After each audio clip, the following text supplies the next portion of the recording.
Okay,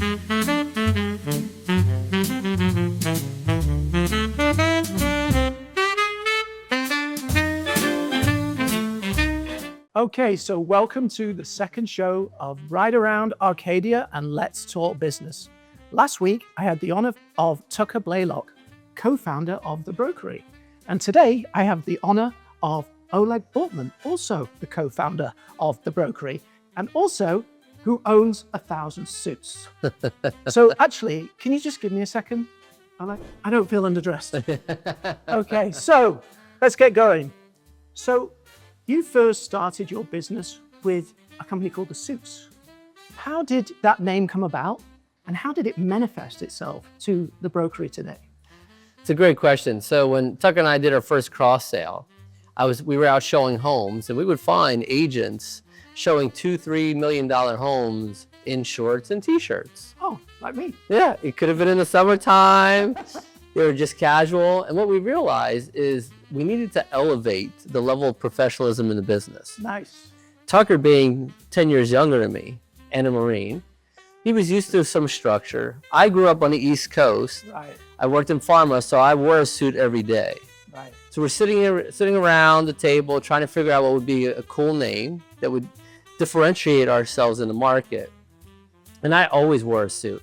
For me, this is actually casual because I don't have my three-piece suit on in the middle of summertime. You come up on? Yeah. Sometimes. It depends on the occasion. And Tucker would call me a suit. And I was like, what a great name. How about the Suits? And that's how the Suits were born. And just moving on a bit, how did it manifest into the Brokery today? So it created kind of a platform for us on the level of professionalism for the business. Right.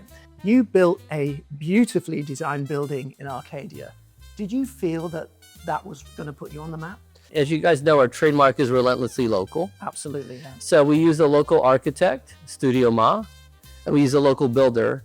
And because 40th Street is such a high traffic street with LGO, Postino's, Ingo's, Chelsea's Kitchen, we wanted to make sure we blended with the neighborhood, right, but also stood out with such a beautiful modern design to incorporate the feeling of Arizona here.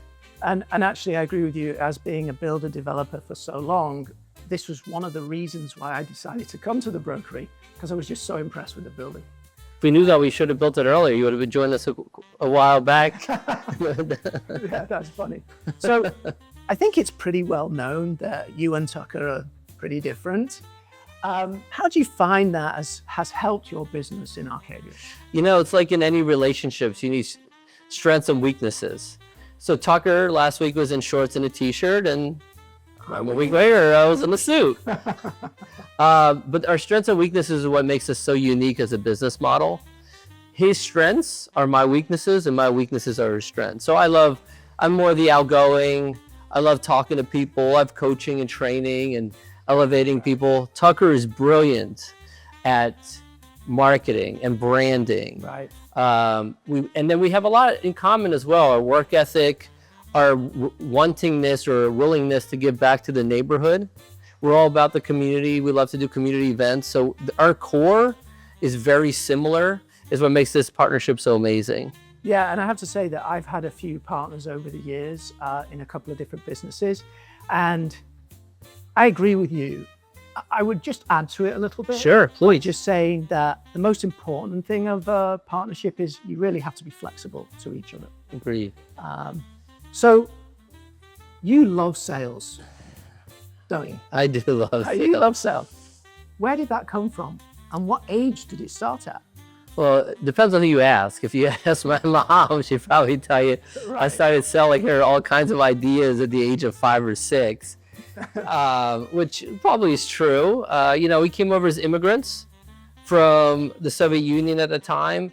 My mom owned a little coat factory here, so she had to do a lot of sales. So I grew up in that environment. So she would make this coats, and then we had to sell it to manufacturers and other companies.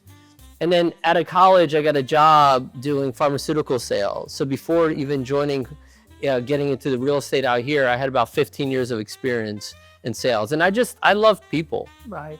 And sales is really a people business. It is, and I think you're totally right there, because if you don't like people, you're not going to make sales. No. What is one spot in Arcadia that you love and then that recharges you either mentally or creatively? One of those spots is actually the Global Ambassador. Had a feeling you were going to say that. I had an alternative to my question. It's interesting because I was never kind of a country club kind of person. I'm not a big golfer, but the Global Ambassador is only 2 blocks from where we moved to recently. Right. And just walking in that area and staring at Camelback Mountain and just enjoying all the beautiful part of the restaurant, the hotel, and location. If you can't wake up every day and it's sunny and stare at the mountain, I walk in the mornings now and have a great tour around the neighborhood, 2-3 mile loop. That's just what motivates me every day to get out and do the same. So it's absolutely funny.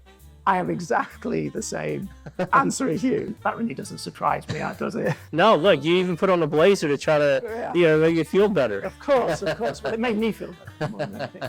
Okay, so you kind of answered one of my quick fire questions. Are you a morning person or an evening person?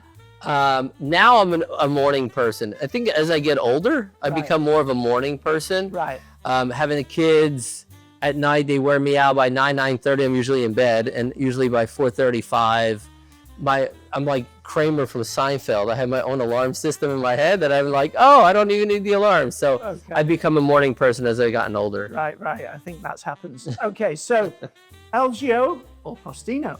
Postinos. Okay, you were certain about that pretty quick. It was very quick last week as well.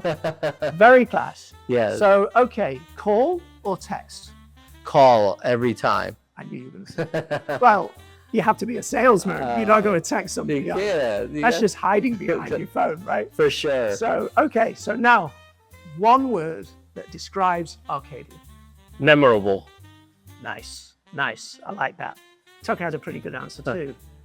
Anyway, that's a wrap for episode 2. It's been great to have you, Oleg, riding around Arcadia and talking business.